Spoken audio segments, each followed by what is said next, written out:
There are only 4 months left of 2018.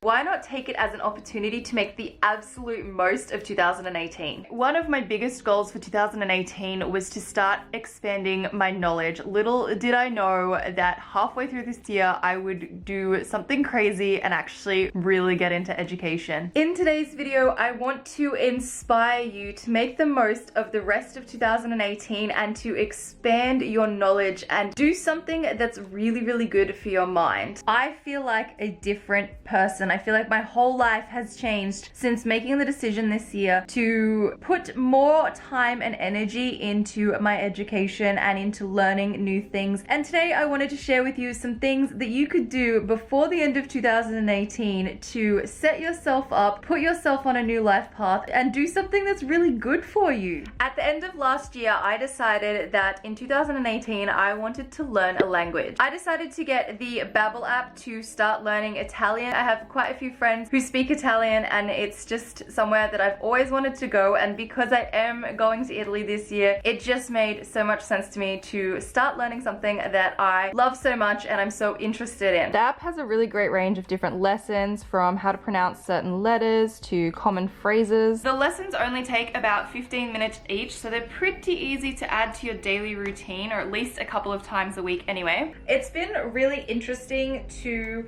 not only learn a new language, but to learn more about a different culture. I am so excited to go to Italy and implement what I have learnt so far, and to make the connection between what is on the app and what I've learnt.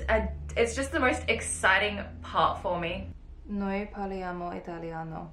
I think learning a language is a really great way to expand your knowledge, and it's really been testing my memory. And if you are interested in downloading the Babbel app, I have a link in the description where if you sign up for a 3-month subscription, you can get an additional 3 months free. Make sure you check that out, because how cool would it be to say that by 2019, you have started to learn an entire new language?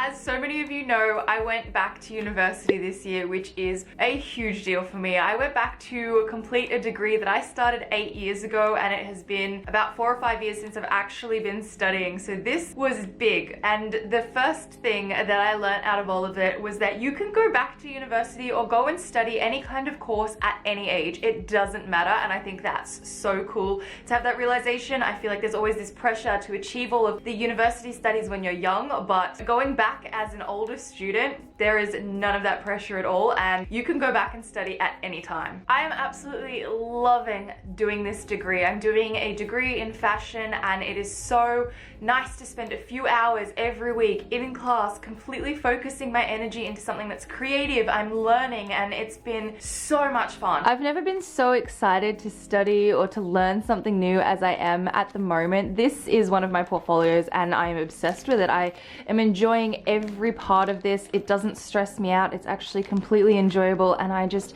really, really love being this creative. It has been the best decision I've made this year. Another interesting thing that I've learned about the universities is that it's actually incredibly flexible. I have been able to drop one class because doing 4 classes was just way too many for me. So I've actually dropped down to 3 classes.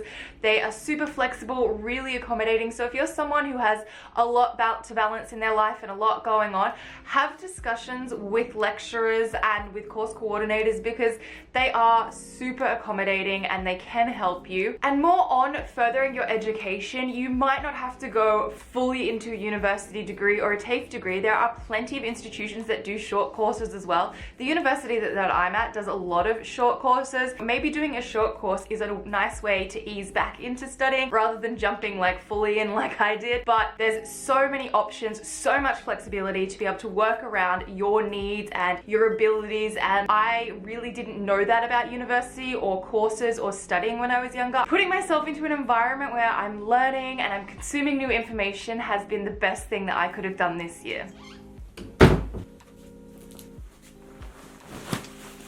We need to read more books. I think books are so underrated. They're the oldest way of consuming information or documenting information. And I feel like since, you know, social media and computers and technology, we kind of forget about books. And you don't have to buy books. You can use libraries. They still exist. And I know some of you may not be into reading. I'm not a very big reader myself. I love audiobooks for that reason. Audiobooks are a great way to consume information. However, there are certain books that I find that I really will get into and enjoy. And those are usually books like this one, for example, that are full of information that I am never going to get in everyday life. This book is all about geometry. There's diagrams, there's illustrations to help explain what the book is about, and I love that. Same with this one, for example. This is The Alchemy of Herbs. It's an entire book all about herbs, and it tells you so much information about them. It tells you their family, their botanical names, their taste, what they're used for, how they help you, and what they're good for in your body. And there's so much information in here that completely changes the way that you cook, and you can expand your knowledge and learn some pretty cool things. There are a huge range of topics that come in books, and I think getting back to the original way of documenting and consuming information is a really great wholesome activity. And on top of that, when you have a house filled with books, you'll always have something to entertain yourself. And as an added bonus, they're a pretty cute decor piece as well.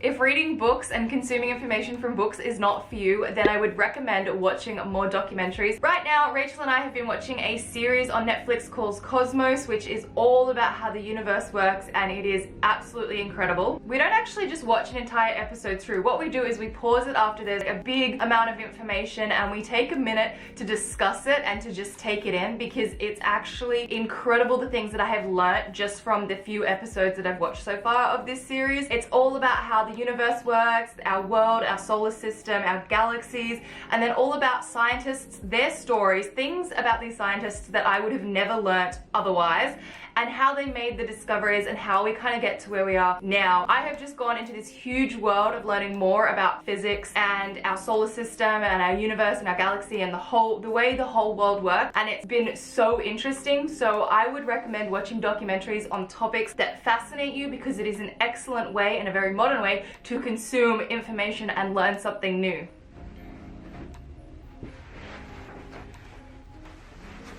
Why not try something practical instead of theory, especially if theory is not your thing? Why not learn a new skill, try a new sport? You could start swimming, bike riding, play basketball, soccer, any kind of sport or any kind of fitness thing. Or you could even try something a little bit creative and improve your skills in art or drawing or sewing or knitting. In particular, I like the idea of doing yoga. I have seen a lot of people take up doing yoga and then transition into having incredible core strength and these balancing skills that I could only dream of having. It's something I've always wanted to do.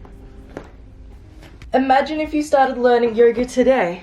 By 2019, you would have insane skills, and you can say that you've actually really achieved something and learned something new in 2018. On a more creative note, this is a painting that I painted at the beginning of this year. Dan and I wanted to do something different, and for a Christmas present, he actually got me a lesson at Cork and Canvas in South Melbourne, which is where you get to go and paint something, but also drink wine and have a cheese platter and everything else that you want to do there. But the main part is I got to do something creative that I had not done in a really long time. And I made this piece of art, which is kind of cool too. Maybe you should try drawing or painting or doing something creative and completely expand your set of skills. Those are a few things that I feel like you could start doing to expand your knowledge and contribute to your education. I really, really hope you guys have found this video helpful and inspiring. I'm just so excited about the changes I made in my life this year and the path that I have put myself on, and being this happy, this excited, and this passionate all the time is something that I want everyone to feel. And I really think it begins with making changes to learning something new, because if you're not learning, then you're not thinking, and if you're not thinking, then nothing changes. So I hope that you have enjoyed this video. Up the top here, you can check out my last video. Down the bottom, I'll leave a link to another one of my videos. I'll see you guys in the next one.